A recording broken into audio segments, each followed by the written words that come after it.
آج قرآن ہر گھر کے دروازے پہ دستک دیتا ہے۔ میری جگہ ہے، قرآن پوچھتا ہے مجھ سے، آپ سے، ہم سب سے۔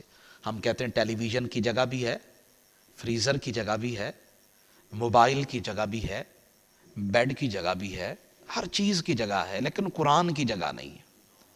قرآن پردیسی بنا پھرتا ہے، ایک ایک گھر کے دروازے کے اوپر دستک دیتا ہے، اور جہاں قرآن ہے حقیقت میں نہیں ہے، وہاں بھی غلاف میں لپیٹ کر قرآن رکھا گیا ہے، پڑھا نہیں گیا۔ کبھی قسم کا موقع آئے تو سر پہ اٹھانے کے لیے تیار ہوتے۔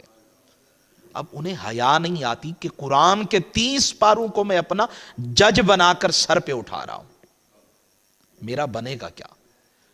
جب ایک جھوٹی گواہی دینے والا عدالت کے کٹ گرے میں کھڑا ہو کر یوں ہاتھ رکھتا ہے، مجھے تو تعجب ہوتا ہے، اسے ڈر نہیں لگتا کہ جو کہوں گا سچ کہوں گا، سچ کے سوا کچھ نہیں کہوں گا، حالانکہ وہ کہہ رہا ہے، جھوٹ کہہ رہا ہے وہ جھوٹا، وہ شہادت الزور جھوٹی گواہی دے رہا ہے، اور اسے ڈر نہیں لگ رہا کہ قرآن میرے ساتھ کرے گا کیا؟ کہیں میری شکل نہ بگڑ جائے، کہیں ابھی اللہ مجھے زمین میں دھنسا نہ دے۔ کتنی تعجب کی بات ہے۔ اب قرآن گھروں میں موجود ہے، لیکن جو سال سال پورا قرآن نہیں اٹھایا جاتا، اس کی کبھی فکر ہوئی ہے؟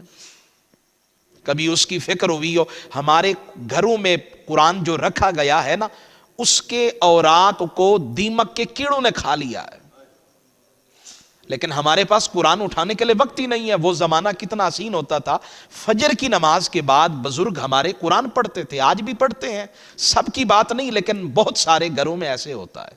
اٹھتے ہی 8 بجے 10 بجے ہیں، قرآن کہاں سے پڑھیں گے؟ قرآن کی تلاوت کہاں سے کریں گے؟ اب اللہ نے شکوہ کیا، آج جو حدیث پاک میں نے پڑھی، اللہ نے شکوہ کیا۔ اب یہ شکوہ آپ کو، ہم سب کو میں سنانا چاہتا ہوں، غور سے سنیے گا۔ رب فرماتا ہے، اگر تیرے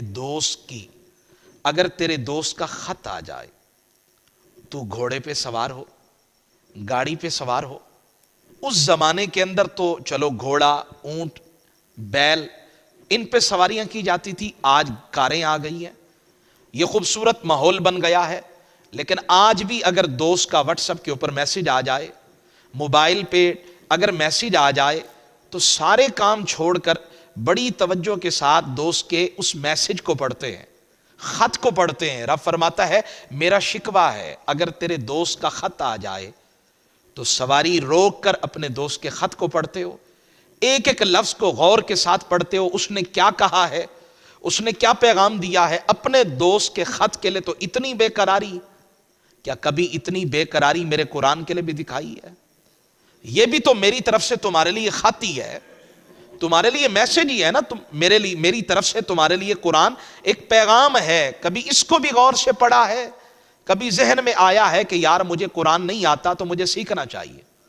کبھی یہ خیال آیا کہ یار قرآن کے الفاظ کی ادائیگی میں صحیح نہیں کر سکتا، اس میں کوئی شرمندگی کی بات نہیں، مجھے امام صاحب کے پاس جانا چاہیے اور انہیں کہنا چاہیے، جی حضرت مجھے روزانہ 5 منٹ دیا کریں، 10 منٹ دیا کریں، تاکہ میں قرآن سیکھوں۔